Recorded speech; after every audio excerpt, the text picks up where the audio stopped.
राजधानी के बात करें उप मुख्यमंत्री यानी स्वास्थ्य मंत्री राजेंद्र शुक्ला के निवास के सामने खड़े हमारे साथ युवाओं की काफ़ी भीड़ है और मामला है ओटी टेक्नीशियंस की भर्ती की और नियुक्ति का पूरा मामला ईएसबी से जुड़ा ये परीक्षा का पूरा मामला है। नियुक्ति को लेकर कई महीनों से ये बच्चे भटक रहे थे, लेकिन आज कुछ शायद बड़ी घटना हुई है। क्या कुछ हुआ है आज स्वास्थ्य मंत्री से मिलने के बाद, आइए सीधे इन्हीं से जान लेते हैं। क्या नाम लिखते हैं आप? शुभम देलमी मेरा नाम है। शुभम कहाँ के रहने वाले हैं आप? मैं लालघाटी भोपाल का रहने वाला हूँ। क्या पूरा मामला है? ईएसबी ने परीक्षा आयोजित कराई, क्या कुछ हुआ था तब से लेकर अब तक? पहले जो हमारी परीक्षा भर्ती हुई थी 2025 में, तो हमें नियुक्ति दे दी गई थी जिसमें सबको जॉइनिंग लेटर वगैरह के निर्देश जारी कर दिए गए थे। पर वो प्राइवेट गवर्नमेंट का लेके उन्होंने जो रूल डाला था कि किसी मान्यता प्राप्त शासकीय संस्था से उत्तीर्ण व्यक्ति चाहिए उनको, तो जब उन्होंने बाद में कुछ दिनों तो हमें होल्ड रखा, महीनों तक हमें इधर उधर हम अधिकारियों के पास भटकते रहे।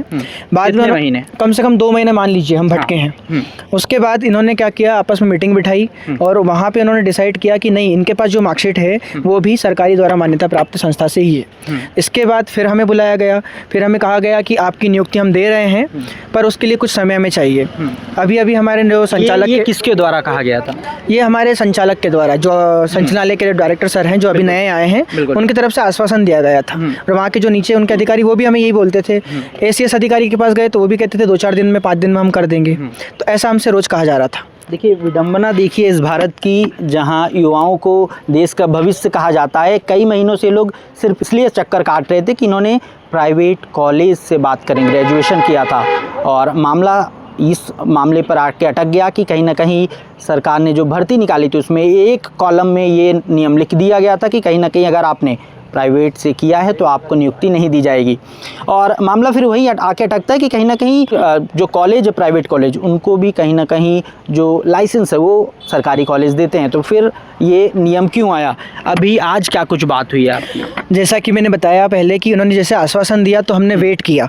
काफ़ी दिन तक वेट करने के बाद फिर हम सारे इकट्ठा होकर जब हम गए आगे, तो हम वल्लभ भवन गए तो वहाँ भी अधिकारी हमें यही बोले हैं कि आपकी फ़ाइल संचालनालय जा चुकी है, यानी कि हमने उस पर मीटिंग सेट करके हमने बोल दिया कि नियुक्ति दे रहे हैं हम।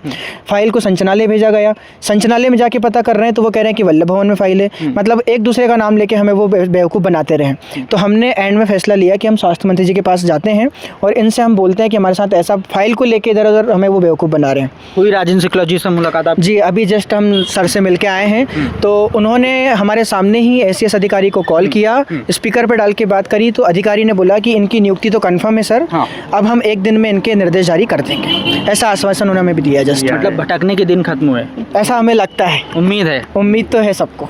तो इतना सब परेशान होते हैं, हम भी चाहते हैं कि सब बच्चे अलग अलग संभाग से जो आए हैं, जो बेरोजगार भी हैं, अपनी नौकरी छोड़ के। जो उप मुख्यमंत्री जी से बात हुई है एसीएस अधिकारी की, उम्मीद है जो फ़ोन पर बात हुई अब वही कागजों पर भी दिखेगा? सर हमें तो उम्मीद है। कितने समय से आप भटक रही हैं? सर 2 महीने तो हो गए हैं कम से कम भटकते हम लोग। रहने वाली हैं आप? मैं जबलपुर की रहने वाली हूँ। जबलपुर से भोपाल? जी। सिर्फ इसलिए कि नियुक्ति मिल जाए? जी सर, इसीलिए हम बार बार जबलपुर से भोपाल हमें आना पड़ रहा है। बिल्कुल। क्या कहेंगे, कितनी उम्मीदें हैं अब? आखिरकार कहने की आश्वासन मिला है, काम होगा इस पर? हाँ सर, ज़रूर होगा। आप लोगों जैसा से आश्वासन दिया गया है, हमने कॉल पे बात सुनी है, उस हिसाब से तो हमको लगता है कि हमारा काम हो जाएगा। क्या बात हुई, अगर आप थोड़ा बता सकें?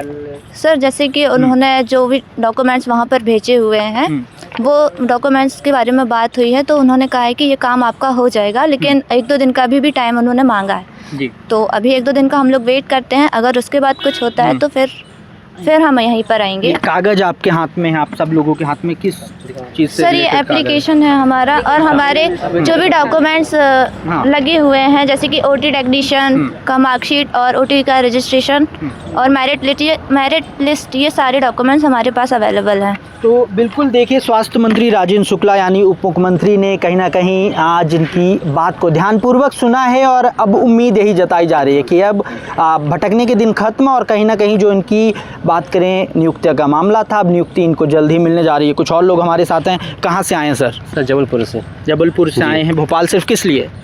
इसलिए सर कि जो भी नियुक्ति हमारी जो होल्ड की गई वो जल्द से जल्द पूरी हो जाए, तो इसके लिए सर हम लोग अभी काफ़ी दिन से भटक रहे हैं यहाँ पर। अपना हक मांगने के लिए भटकना पड़ा? जी सर, हक मांगने के लिए भटकना पड़ा। कितने समय से? सर करीब 2 महीने करीब हो गया सर हम लोग को। क्या कहेंगे, देश का दुर्भाग्य ही है? आप सर क्या कह सकते हैं? परीक्षा कब आपने पास की थी? सर करीब हमने परीक्षा पास की 1 साल करीब हो गया मुझे, 1 साल करीब हो गया है। और आज फिर भी- फ़ोन पर बात हुई उप मुख्यमंत्री की, क्या लगता है ये सिर्फ बात दिखाने के लिए हुई या सच में काम होने वाला है? सर उम्मीद तो लग रही सर, जैसा उन्होंने बात की है, सभी के सामने बात की है, काफ़ी लोग वहाँ मौजूद थे, हम लोग सब थे।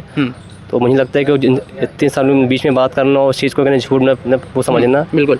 मुझे लगता है कि सच है ये। तो देखिए ये हमारे साथ ओटी टेक्नीशियंस की भीड़ थी। एसबी ने परीक्षा कराई और मामला फिर नियुक्ति के लेकर अटक गया। कहीं ना कहीं अधिकारी कर्मचारी घुमाते रह गए, लेकिन आज उप मुख्यमंत्री राजेंद्र शुक्ला ने बात सुनी है, ध्यानपूर्वक सुनी है और तुरंत स्पीकर पर फ़ोन लगाकर एसीएस अधिकारी को निर्देश दिए हैं। अब ये निर्देश क्या सच में काम करने वाले हैं या नहीं, इसको लेकर भी बाकी बताते, दिखाते और सुनाते रहेंगे। मैं था आपके साथ अनुराग पांडे, आप देख रहे थे ANN।